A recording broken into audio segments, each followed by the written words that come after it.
Hello everybody, it's vanburman here. Welcome back to another video. Today we're going to be doing a Final Fantasy Magic the Gathering, I'm going to call it a pack opening, but it's kind of not.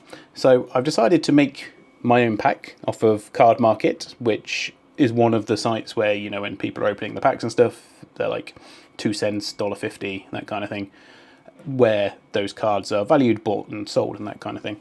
The cards are actually much cheaper on the continent in Europe than they are in the UK, so you have to go for UK buyers and that kind of thing, which does make the cards a bit more expensive, although I guess postage is cheaper, so maybe it balances itself out. I don't know, I've just been sticking to UK sellers. So for £6 or £7 locally, £6 online plus postage, you can go and buy yourself one play booster pack of Final Fantasy cards. So I wondered, could I spend that same amount of money, make 14 cards, although I might actually have 15 in here. I'm unsure, I checked my order earlier. I can't remember what's on there, what's necessarily what's in here, so some of it will be a surprise to me. But yeah, if I could do that and get cards that I wanted. So a lot of these in here are cards that I haven't managed to get from any of the packs that I opened. There are a lot of obviously commons and stuff, but yeah, and like a good or a decent enough like hit card for this pack effectively. And I thought, you know, that might be quite like a nice idea to do, particularly if you've got like children and things and you want them to actually make sure they get some good stuff in a pack.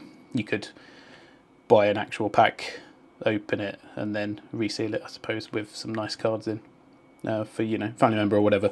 But yeah, I figured, would I be more happy? I should have had an actual booster pack to open with what's in here, or just a standard booster pack that could have anything in. And I guess that's the only thing, right? These are guaranteed in here. These are guaranteed fairly low value cards, or very low value cards with one not quite so, you know, low. But then you don't get the chance to get like a VV or whatever from there. So I'm going to be very careful when I open this because it does still have my address on. And I have only opened it to verify that it is the amount of cards that I think it is. And I did see the card that I wanted on the top. So I'm going to quickly remove it from the scene. Oh no, we're already the right way around.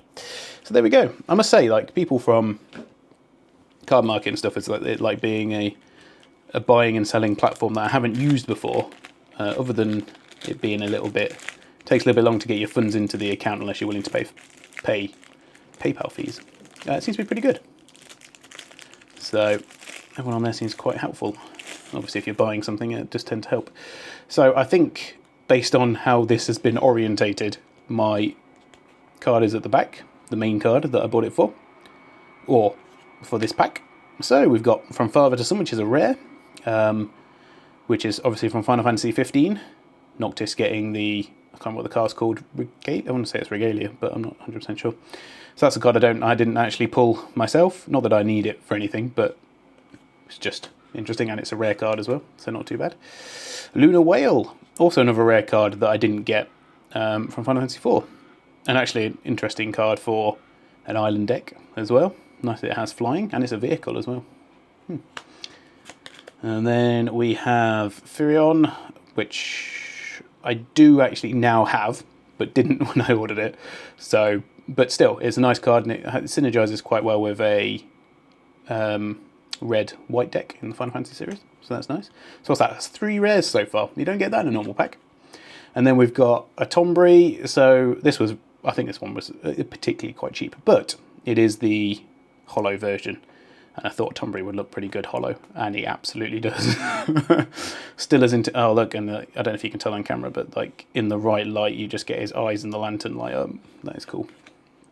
Fenrir, which I wanted some more of these, but I've actually got some more now anyway. But still, nice to get Fenrir. I think I might have ordered 2 Fenrirs. I think that's why I did. Yes, a very good utilitarian card, good for your mountain or summoner deck. And then we have my actual summoner, of course, but in shiny, which I don't think I have in shiny. So, I mean, these are uncommons, of course, but it's nice, and the shiny actually works very well on there, I feel. I already have one of these, but another one of these is nice. I only actually pulled 1 or 2, I think, when I was opening packs. So, yep, a nice card to have. It's a shame they didn't make a full art version of that. Ring of the Lucii, which is, yeah, just in shiny again. Another uncommon. I don't think I've had any commons yet, have I, that I picked. Can't remember. And then another land. What did I need that for?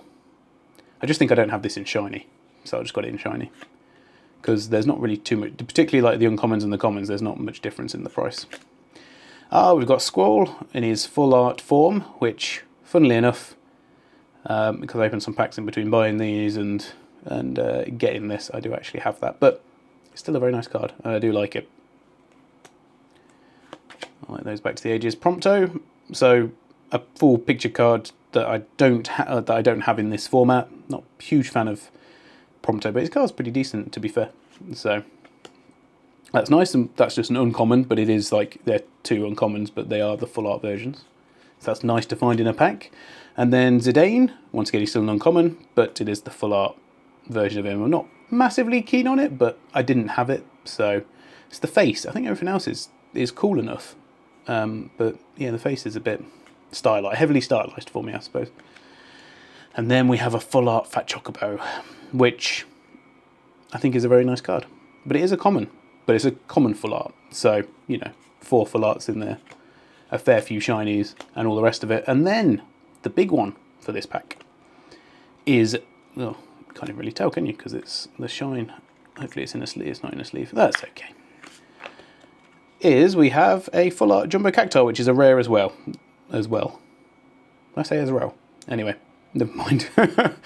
But yes, it's quite a cool card. It's a cool card anyway. I have it in the normal version, but I didn't have the full art, and the full art looks much neater, I think, than the standard version, which I probably won't be able to find if I just go looking for it now. It's in here somewhere. No, never mind. But yeah, that's nice. A rare, and one that I didn't manage to pull.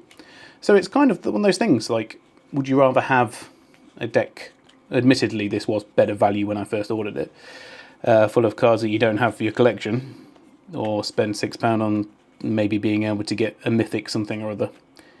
I don't know, that's for you to decide. But I think like once in a while, building your own booster pack is pretty cool. I made sure there was a land in there as well. So I tried to do things semi-proper, I suppose.